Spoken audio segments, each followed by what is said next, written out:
We often have an idea of what we want to bring into our life, have a vision of who we want to be, have a desire.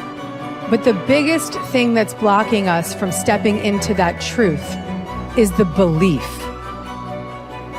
Now, if these negative beliefs are very strong in you, then how can you possibly create a loving, joyous, prosperous, healthy life? Somehow your subconscious beliefs would always be contradicting you and making sure you do not obtain your goals.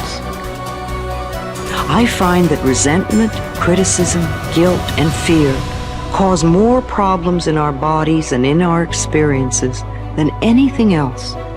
These feelings come from blaming others and not taking responsibility for our own lives. You see, if we are all responsible for everything that happens in our lives, then there is really no one to blame. Whatever is happening out there is only a mirror of our own inner thinking. When we have a problem, a difficulty, a struggle that is located inside, and we're looking for the solution outside, someplace outside of ourselves. It would be like going to the doctor and telling him all of your symptoms. And the doctor says, oh boy, you've got a lot of symptoms. And he starts writing out prescriptions. You need a prescription for this symptom, you need a prescription for that symptom. And finally, he gets this 4 or 5, and you go to walk out, and you say, well, I'd like my prescriptions. He said, no, I'll give this one to your mother-in-law, and I'll give this one to your neighbor, and I'll give this one to your daughter, and I'll give this one to your father. I mean, you're the one with the struggles and with the difficulties, expecting somebody else to change or something outside of you to get better in order for you to make your life work is something you have to really take a hard look at. It's in here. We have to feel love for ourselves and love for life in order for us to have love in our life. And so then to instruct people how to teach their body emotionally how that future could feel like before it's made manifest. If they do it properly, their body as the unconscious mind begins to believe it's living in that future reality in the present moment. And they're beginning to signal new genes in new ways that begins to change their body to look like the event has already occurred. So we need new ways of thinking, new ways of living, and it comes down to something very simple. The most simple is about love. The bottom line, do we love ourselves enough to live our lives in a way that gives our bodies what they need to do what they know how to do really well? Do we love ourselves enough to live and to think in a way that allows the best version of ourselves and the best versions of our families and communities to come forward? So when you stand in this place of knowing that if this time-space reality has created within you a desire for something, this time-space reality will deliver the goods to you. So when you stand in that knowing and then you couple it with your belief in your righteousness or worthiness to receive it. When you're putting in a wish and a desire, put it in as if you already have it. I am healthy. I am a good relationship person. I have a great job.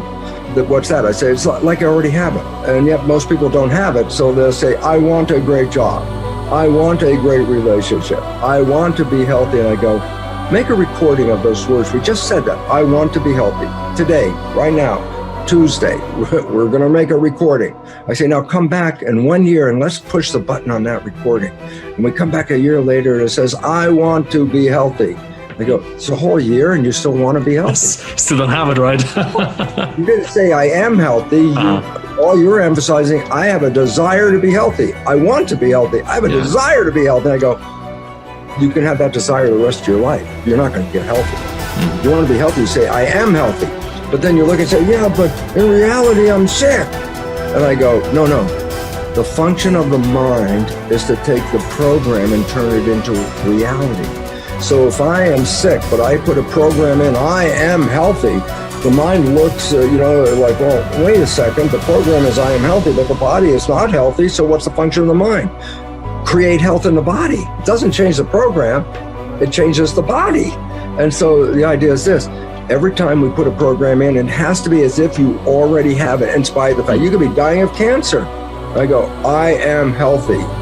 It sounds kind of weird. And I go, don't worry about it. Just put it on I am healthy, because once it is a program, the function of the mind is to manifest it as reality.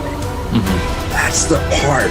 And so my little caveat, you brought it up, I'm emphasizing it, and that was simply this, that whatever you're downloading, you have to say it as if you already have it. Because if you put a future tense on it, I will, I want, I say, if you record that, that means you will always want to have it. I will do this. You won't get there. So I just wanted to bring that in, because if we're making a program, then you must make sure it says as if you already have it, in spite of the fact you don't. Top people look for the good in every situation. They know that it is always there.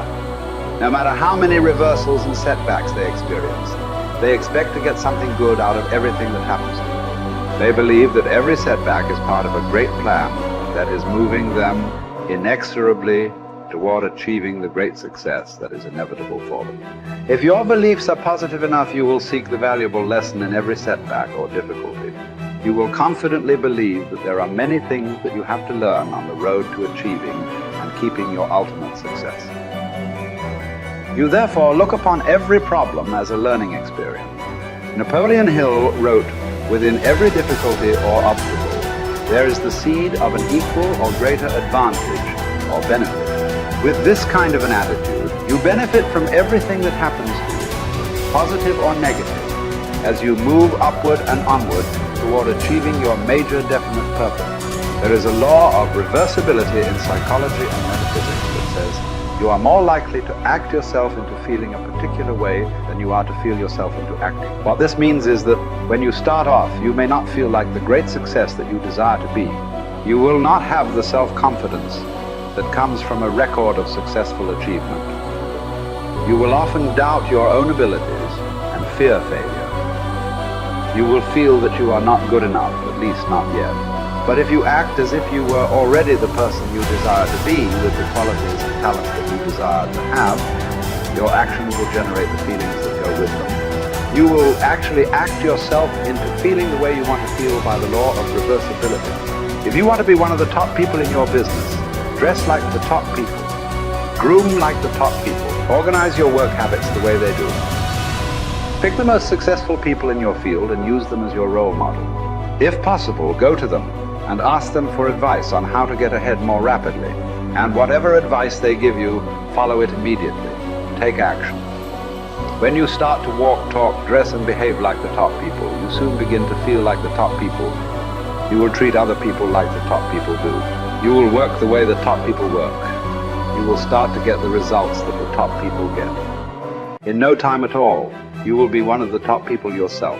It may be trite to say fake it until you make it, but there is a lot of truth to it. Your main job in life is to create the mental equivalent within yourself of what you want to realize and enjoy in your outer world.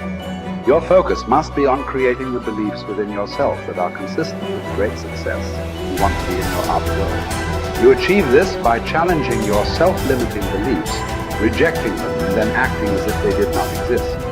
You reinforce the development of new life, enhancing beliefs by increasing your knowledge and skills in your field to the point where you feel equal to any demand or challenge. You accelerate the development of new, positive beliefs by setting bigger and more exciting goals in every area. Finally, you act continually as if you were already the person that you desire to be.